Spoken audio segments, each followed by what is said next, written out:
Hello friends, स्वागत है आपका हमारे चैनल सफलता का अड्डा पर। और आज की जो हमारी क्लास है इसके अंदर हम ल्यूसेंट कवर कर रहे हैं। ल्यूसेंट की जो हमारी बुक है और उसके अंदर अभी तक हमने जो सेकंड चैप्टर है वैदिक संस्कृति का, उसके हमने 89 क्वेश्चन कर लिए थे। उसके 2 पार्ट कवर हो चुके हैं और अब हम बात कर रहे हैं आज की जो हमारी क्लास है इसके अंदर। देखते हैं पहला क्वेश्चन क्या है। तो हम 90 जो क्वेश्चन है 90 उससे हम स्टार्ट करते हैं। देखते हैं पहला क्वेश्चन क्या है आज की क्लास का। इसके अंदर पहला क्वेश्चन दिया है सुमेलित कीजिए। तो हमें इसमें अंदर सुमेलित करना है। ब्रह्म विवाह, देव विवाह, आर्ष विवाह और प्रजापत्य विवाह, इनको हमें सुमेलित करना है। इसका आंसर अगर हम बात करें तो इसका आंसर होगा ए। अगर जब इसका ए आंसर होगा तो ए आंसर की अगर हम बात करें तो ए का 1 है, बी का 2, सी का 3 और डी का 4 है। अच्छा, यहाँ पर अगर हम बात करें ब्रह्म विवाह की तो ये होगा समान वर्ण या जाति का विवाह। ब्रह्म विवाह कौन? समान वर्ण या समान जाति का विवाह।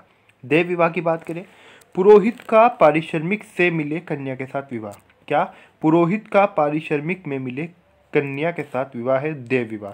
तो पुरोहित का पारिश्रमिक में मिले कन्या के साथ विवाह है, कौन सा विवाह है? ये देव विवाह कहलाता है। और ब्रह्म विवाह क्या कहलाता है? समान वर्ण या समान जाति का विवाह। कौन सा विवाह कहलाता है? तो यह कहलाता है वर्ण विवाह। कौन सा विवाह कहलाता है? यह वर्ण विवाह कहलाता है। ये बात आपको याद रखनी है। अब इसी के अंदर अगर हम बात करें आर्ष विवाह के बारे में, तो आर्ष विवाह जो है ये कहलाता है कन्या मूल के रूप में एक जोड़ी गाय व बैल चुकाकर किया गया विवाह। यानी कि जो कन्या मूल के रूप में, यानी कन्या के रूप में, कन्या मूल्य के रूप में, यानी कि अगर आप किसी पिता की बेटी ला रहे हैं, यदि आप मान लीजिए आप लड़के वाले हैं, तो आप अगर लड़के वाले हैं, आप किसको ला रहे हैं? आप कन्या को ला रहे हैं। तो कन्या मूल्य के रूप में क्या होगा? एक जोड़ी गाय व बैल चुकाकर विवाह किया जाएगा। ये कौन सा विवाह है? आर्ष विवाह। अगर बात करें प्रजापत्य विवाह की, यह विवाह है बिना दहेज का विवाह, यानी कि इसके अंदर कोई दहेज का लेन देन नहीं है। क्वेश्चन यहाँ से इस प्रकार ही बन सकते हैं कि बिना दहेज का विवाह, या जिस विवाह में, या फिर जिस विवाह में दहेज का लेन देन ना हो, वह कौन सा विवाह कहलाता है निम्नलिखित में से। आपको निम्नलिखित में आपको कोई भी कई विवाहों का आपको नाम दिए जा सकते हैं। उसके अंदर जो आपका सही आंसर होगा वो यही होगा, प्रजापत्य विवाह, बिना दहेज का विवाह, यानी कि जिसके अंदर दहेज का कोई लेन देन ना हो। तो ये बात आपको ऐसे समझ आई। समान वर्ण या जाति का विवाह ब्रह्म विवाह, और पुरोहित का पारिश्रमिक में मिले कन्या के साथ कौन सा विवाह है? देव विवाह है। और कन्या मूल के रूप में क्या? एक जोड़ी गाय व बैल चुकाकर किया गया जो विवाह है वह आर्ष विवाह है। और बिना जो दहेज वाला विवाह है वो कौन सा है? प्रजापत्य विवाह है। अब आगे बढ़ते हैं। इसके अंदर भी हमें सुमेलित करना है। अब इसके अंदर भी हमें सुमेलित करना है। इसका अगर हम बात करें, इसके आंसर की अगर हम बात करें गंधर्व विवाह, आसुर विवाह, राक्षस विवाह और पेशाच विवाह के बारे में, तो इसका आंसर भी ए है। ए के अंदर भी अगर हम यहाँ पर देखें ए बी सी डी, इनका तीनों का यही क्रम है जो कि पहले रहा है। ए का 1, बी का 2, सी का 3 और डी का 4 क्रम रहा है। तो ए की अगर हम बात करें, गंधर्व विवाह क्या कहलाता है? प्रेम विवाह। जो प्रेम विवाह होगा वो गंधर्व विवाह होगा। और जो कन्या को खरीद कर विवाह किया गया है वो कौन सा विवाह? वो आसुर विवाह। कन्या को खरीद कर किया गया विवाह। देखिए बी का 2 आंसर है, ये बी है और ये 2 है। राक्षस विवाह, पराजित राजा की कन्या या अपहरण की गई कन्या के साथ विवाह। ये कौन सा विवाह है? राक्षस विवाह। राक्षस विवाह वह है पराजित जो राजा है, जो राजा हार गया, उसकी कन्या या अपहरण की गई कन्या के साथ विवाह। ये क्या है? ये है राक्षस विवाह। अगर हम बात करें पेशाच विवाह की, तो सोई हुई अवस्था में कन्या को गुमराह कर या मानसिक रूप से अस्वस्थ कन्या को गुमराह कर उसके साथ किया गया विवाह। ये एक प्रकार से अगर हम बात करें, ये जबरन विवाह के रूप में आप इसको देख सकते हैं आज के समाज के हिसाब से। तो हम यहाँ पर पेशाच विवाह किसे कहा गया है? तो पेशाच विवाह उसे कहा गया है यदि कोई कन्या सोई हुई है, यानी कि सो रही है, तो सोने की अवस्था में उस कन्या को गुमराह कर लिया गया किसी भी प्रकार से बेला फुसरा कर, या फिर जो कन्या है मानसिक रूप से क्या है? अस्वस्थ है, यानी कि आप उसे मंदबुद्धि समझ सकते हैं। तो मानसिक रूप से पूरी तरीके से स्वस्थ नहीं है, या फिर उस प्रकार से कन्या को गुमराह करके, उसे बहला फुसला, उसे गुमराह करके उसके साथ जो विवाह कर लिया जाता है उसे क्या कहा जाता है? पेशाच विवाह। क्या? पेशाच विवाह कहा जाता है। अब आगे बढ़ते हैं, देखते हैं अगला क्वेश्चन क्या है। तो अगला क्वेश्चन हमारा 3 ऋण में शामिल नहीं है। तो 3 ऋण में शामिल कौन सा ऋण नहीं है? देव ऋण, पितृ ऋण, ऋषि ऋण या फिर मातृ ऋण। जो 3 ऋण है उनमें कौन सा ऋण शामिल नहीं है? मातृ ऋण शामिल नहीं है, जबकि ऋषि ऋण, पितृ ऋण और देव ऋण ये शामिल है। अब आगे बढ़ते हैं, देखते हैं अगला क्वेश्चन क्या है। तो अगला क्वेश्चन है हमारा ऋग्वैदिक काल से संबंधित मर्द भांड की संस्कृति है। जो ऋग्वैदिक काल से संबंधित मर्द भांड है उसकी संस्कृति कैसी है? चित्रित धूसर मर्द भांड, PGW संस्कृति है, या फिर गेरुवर्णी मर्दभांड OCP संस्कृति है, या फिर ए और बी दोनों, यानी कि दोनों की ही संस्कृति है, दोनों से ही मिलती जुलती, गेरुवर्णी मर्दभांड भी और चित्रित धूसर मर्दभांड भी, या फिर इनमें से कोई नहीं है। तो इसका जो सही आंसर हो जाएगा वो आंसर हो जाएगा ए, यानी कि जो संस्कृति है ऋग्वेदिक काल से संबंधित मर्दभांड की संस्कृति वो है गेरुवर्णी मर्दभांड। क्या? गेरुवर्णी मर्दभांड, यानी कि OCP संस्कृति। अब आगे बढ़ते हैं, देखते हैं अगला क्वेश्चन क्या है। तो अगला क्वेश्चन है हमारा उत्तर वैदिक काल से संबंधित मर्दभांड संस्कृति है। जो उत्तर वैदिक काल आया उससे संबंधित मर्दभांड संस्कृति को उसके अंदर हमें बताना है। तो यह संस्कृति हो जाएगी चित्रित धूसर मर्दभांड संस्कृति। कौन सी? चित्रित धूसर मर्दभांड संस्कृति है उत्तर वैदिक काल से संबंधित। अब आगे बढ़ते हैं, देखते हैं अगला क्वेश्चन क्या है। तो अगला क्वेश्चन है हमारा हरियाणा प्रांत में चित्रित धूसर मर्दभांड PGW स्थल किस स्थान पर हाल ही में किए गए उत्खननों से प्रकाश में आया है? कब? हरियाणा प्रांत में, यानी कि जो हरियाणा क्षेत्र है, हरियाणा प्रांत में चित्रित धूसर मर्दभांड, जिसके बारे में हमने भी ऊपर पढ़ा है, PGW स्थल किस स्थान पर हाल ही में किए गए उत्खनन से प्रकाश में आया है। यानी कि हरियाणा के किसी स्थल पर उत्खनन किया गया है, तभी से ये चर्चा में आ गया, तभी से प्रकाश में आया है। क्या? चित्रित धूसर मर्दभांड। तो ये जो आया ये कहाँ से आया? तो इसके बारे में अगर हम बात करें, ये आया है भगवानपुर से। कहाँ से आया है? भगवानपुर से आया। तो यहाँ से 2-3 क्वेश्चन और आप और जानिएगा। अगर हम बात करें, देखिए कुरुक्षेत्र जो है ये भी हरियाणा में ही है, भगवानपुर भी हरियाणा में ही, जो इसका सही आंसर है। आलमगीरपुर की बात करें तो इसका संबंध भी सिंधु घाटी सभ्यता से, और हस्तिनापुर की भी बात करें, हस्तिनापुर और आलमगीरपुर ये दोनों उत्तर प्रदेश के मेरठ जनपद में है। कौन? आलमगीरपुर और हस्तिनापुर। बात यहाँ पर भगवानपुर की हो रही है, तो हरियाणा प्रांत में है ये धूसर मर्दभांड PGW स्थल। तो इसके बारे में आपको याद रखना है। ऐसे भी क्वेश्चन आपसे पूछा जा सकता है कि चित्रित धूसर मर्दभांड किस स्थल से संबंधित है। यहाँ पर नीचे आपको नाम दे दिए जाए, चाहे तो हो सकता है इसी प्रकार के नाम दिए गए हों जिस प्रकार से यहाँ पर कुछ कस्बों, शहरों और स्थलों के नाम दिए गए हैं, या फिर हो सकता है कि आपको प्रांतों के भी नाम दे दी जाए कि हरियाणा प्रांत, उत्तर प्रदेश प्रांत, पश्चिम उत्तर प्रदेश या फिर पंजाब। इस प्रकार से भी हो सकता है कि आपको नाम दे दिए जाए। अब आगे बढ़ते हैं, देखते हैं अगला क्वेश्चन क्या है। तो अगला क्वेश्चन है हमारा प्राचीनतम विवाह संस्कार का वर्णन करने वाला विवाह सूक्त किसमें पाया गया है? जो प्राचीनतम विवाह संस्कार का वर्णन करने वाला विवाह सूक्त है वो किसमें पाया गया है? तो वो पाया जाता है ऋग्वेद में। किसमें? तो ऋग्वेद में पाया जाता है प्राचीनतम विवाह संस्कार का वर्णन करने वाला विवाह सूक्त। ये बात भी आपको याद रखनी है। अब आगे बढ़ते हैं, देखते हैं अगला क्वेश्चन क्या है। तो अगला क्वेश्चन है हमारा ऋग्वेद में अधन्य वध योग्य नहीं शब्द का प्रयोग किसके लिए किया गया है? तो वध योग्य नहीं अघन्य से कहा गया। क्या कहा गया? अघन्य का जो मतलब है वध योग्य नहीं। तो ऋग्वेद में इस शब्द का प्रयोग किया गया है गाय के लिए। किसके लिए? गाय के लिए, यानी कि वध योग्य नहीं, यानी कि अधन्य, यानी कि अघन्य, यानी कि इसका वध नहीं किया जा सकता, तो वध के योग्य नहीं है। इस बात का प्रयोग कहाँ पर किया गया है? ऋग्वेद में किया गया है। किसके लिए किया गया है? गाय के लिए। इसी प्रकार से आप समझ सकते हैं कि जैसे कि आज के समय में जो हिंदू धर्म के लोग हैं वो गाय को काटना अपवित्र मानते हैं, यानी कि मतलब वो गाय को, मतलब एक प्रकार से अगर हम करें गाय को कोई और काटता है तो हिंदू धर्म की एक प्रकार से भावनाएं आस होती है, उस प्रकार से अन्य लोग भी उनके सम्मान में गाय को नहीं काटते। उसी प्रकार से कानून भी बना हुआ है। तो यही आप इस प्रकार से मान सकते हैं। तो ऋग्वेद में ये ऋग्वेद के अंदर भी यह संबंधित है। यहाँ पर लिखा हुआ है वध योग्य नहीं, यानी कि इसका वध नहीं किया जा सकता। अब आगे बढ़ते हैं, देखते हैं अगला क्वेश्चन क्या है। तो अगला क्वेश्चन है हमारा सुमेलित कीजिए। इसके अंदर हमें सुमेलित करना है। संग्रहित भाग दूध छक्ता छतरी अक्ष पाव। तो इसके अंदर अगर हम बात करें इसका उत्तर भी ए हो जाएगा। ए का 1, बी का 2, सी का 3, डी का 4, नहीं यहाँ पर कुछ अंतर है, बी का 2, सी का 4 और डी का 3। यहाँ पर लास्ट में अंतर है, ए का और बी का 2 तो है और सी का 4 और डी का 3 आ गया। तो अगर हम बात करें इस क्वेश्चन की संग्रहित की बात करें तो ये क्या है? ये कोषाध्यक्ष कहलाता है। और जैसे कि आज के समय जो कोषाध्यक्ष होते हैं, अगर बात करें भागदूत की, ये क्या कहलाता है? कर संग्रह करता। क्या? जो कर इकट्ठा, यानी कि टैक्स इकट्ठा करने वाला, कर संग्रह करता, तो ये क्या कहलाता था उस समय? भागदूत। क्या? भागदूत। अच्छा, बात अगर हम करें अक्षता छत्री इसके बारे में, तो ये कहलाता है प्रतिहारी राजप्रसाद का रक्षक। क्या? प्रतिहारी राजप्रसाद का रक्षक ये कहलाता है। अगर बात करें अक्षवाप की, तो ये कहलाता है पांसे के खेल में राजा का सहायक। क्या?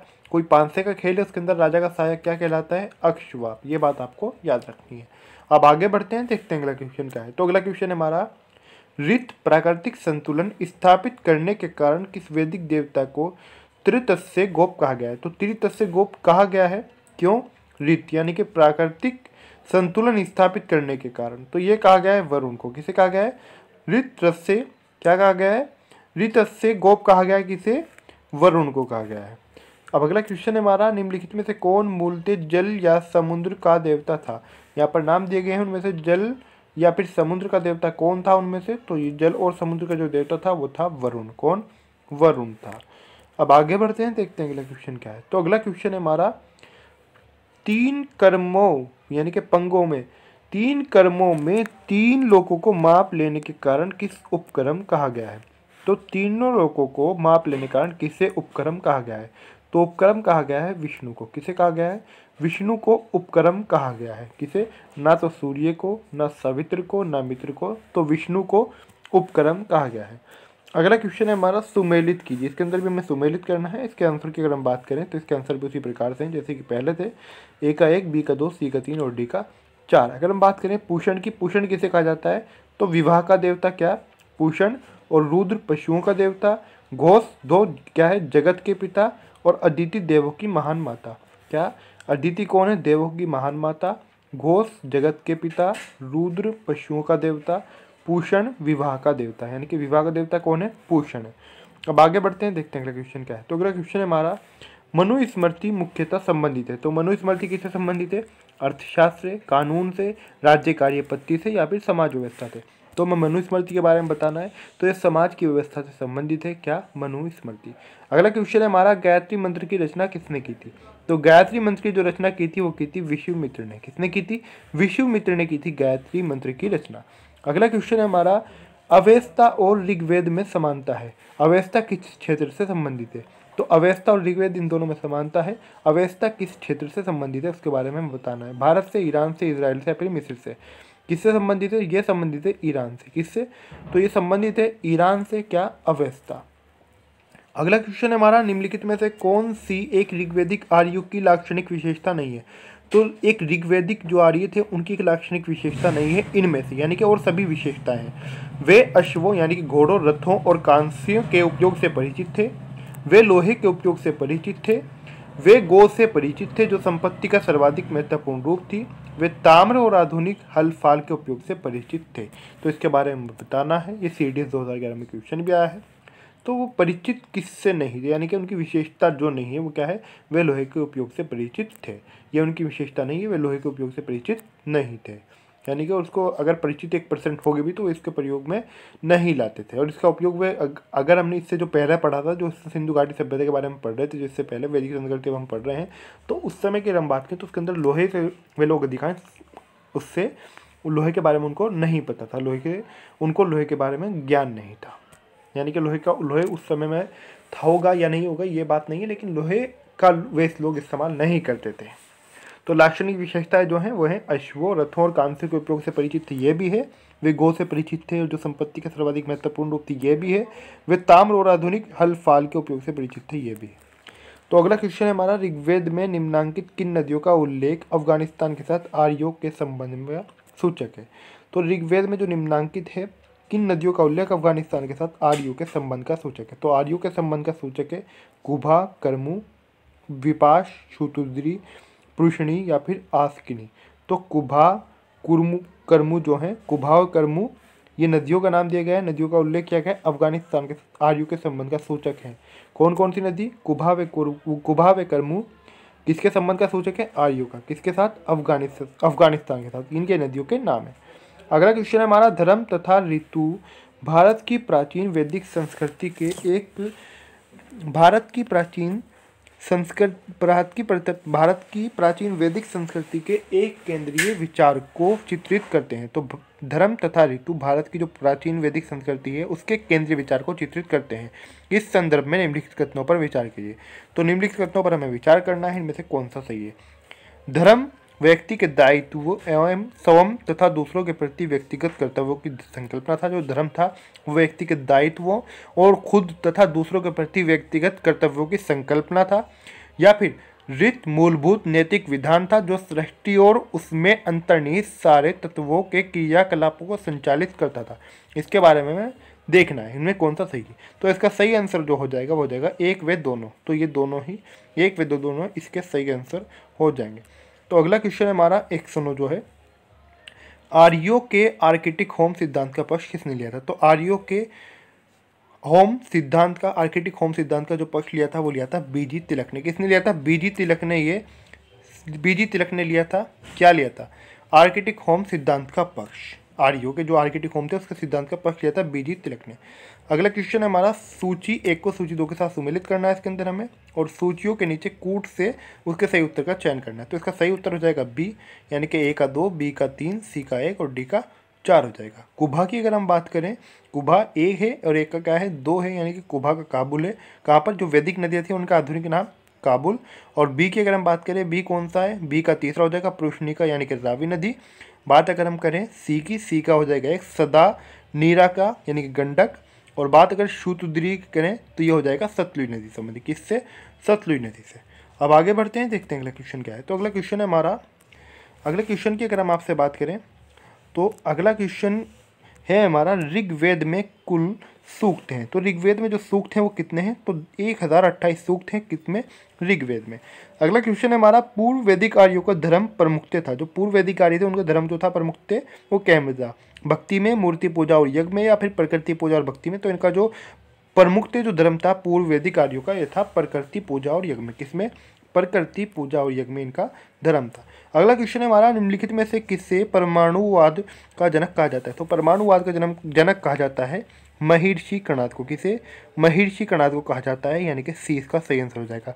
तो महर्षि कणाद को कहा जाता है परमाणुवाद का जनक, ना ही महर्षि कपिल को, ना ही महर्षि गौतम को, ना ही महर्षि पतंजलि को। तो महर्षि कणाद को इसका जनक कहा जाता है।